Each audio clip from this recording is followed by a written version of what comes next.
Welcome to the last breakfast. Please enjoy the video. You begin by preparing a confined environment so dependencies do not leak. Create a venv and activate it. Install Python 3. 11 Plus and the framework you chose, for example Fast API for async speed or Flask for simplicity. Once done, scaffold routes, a basic app factory, and a requirements file. Make sure to initialize Git now and commit your working scaffold. This saves time and gives you a rollback point. You will iterate from this reproducible baseline. You now implement the core. Define your endpoints and data contracts, because clear contracts prevent rework. Connect an ORM like SQL Alchemy and create migrations with Alembic so schema changes are versioned.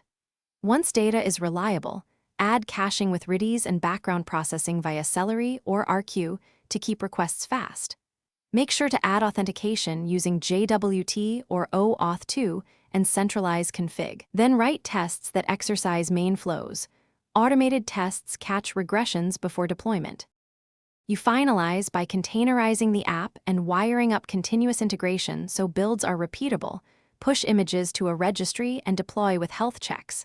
Once live, add structured logging, metrics, and alerts so you know when performance slips. Run load tests and configure graceful shutdowns to avoid losing requests. If something breaks, check the app logs and trace the request path.